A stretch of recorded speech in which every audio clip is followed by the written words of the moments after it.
Prosecutors could wrap up their case against Sean Diddy Combs as early as tomorrow. His former assistant is expected to be one of the prosecution's final witnesses in the trial. He was granted immunity for his testimony. Combs is accused of sex trafficking and racketeering conspiracy. The charges revolve around his relationships with Cassie Ventura and another former girlfriend who testified under the pseudonym Jane. Prosecutors allege Combs used his power and influence to traffic women and to silence his accusers. The defense argues the women Combs is accused of trafficking consented willingly.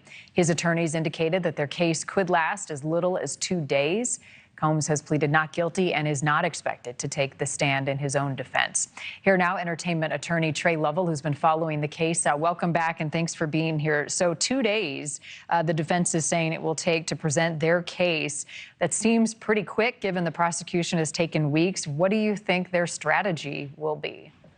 Good morning, Marty. Nice to see you. So this case is really coming down to coercion versus consent. Whether or not the women were coerced into engaging in sex by Diddy, or whether or not this was and were consensual relationships that had bad moments. And so the defense is going to pound a couple of things. First, they're going to have executives come in to kind of distance the enterprise, bolster the credibility of the enterprise, and basically say, hey, this was, a good enterprise, good business. Diddy was acting, separately, and probably offer some personal witness testimony in terms of how they saw Diddy interacting with Cassie and possibly Jane to kind of support the consent side of this. So consent, the other thing is witness credibility. How does the jury weigh that in deliberations given the testimony and the video that they've seen so far? So credibility is everything, because a lot of this, in many ways, is he said, she said. And they look at the testimony as a whole and the evidence as a whole, and the credibility is going to be very important. And in cases like this, when you're trying to prove sex trafficking and certainly racketeering based on relationships, it's difficult.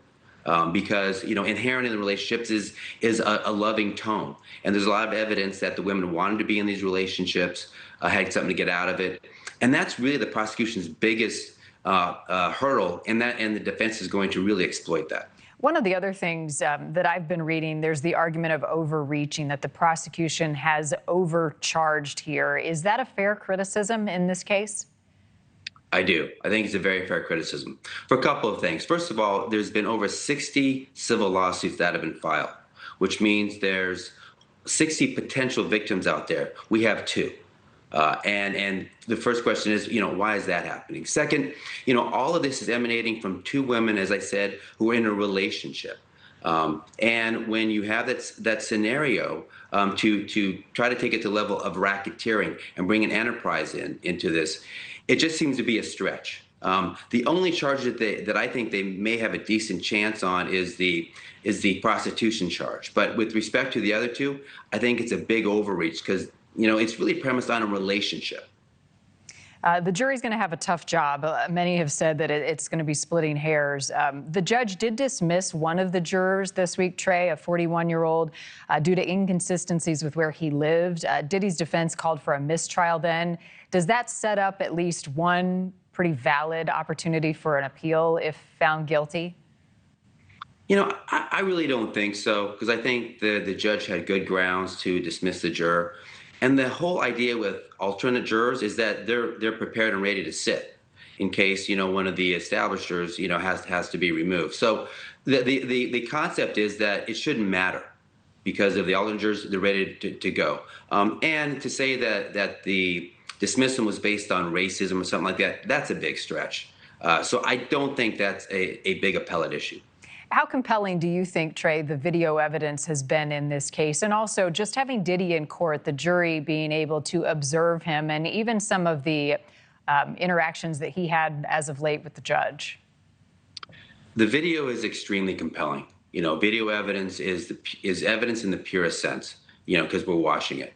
But it really can be subject to a couple different interpretations. First is, was this coercion? Was this part of the racketeering and the sex trafficking? Or was, as I said, was it a relationship that it lasted 10 years and had bad moments? So you can take that video and you can dice it into a couple of different routes. But I think, it's really going to come down to being able to poke holes in the prosecution's witnesses, not only in the coercion side, but also in the enterprise side. And I think they've done a pretty good job of it. The case resumes tomorrow. We'll be covering it. Tre, thanks as always for stopping by. Thanks for having me.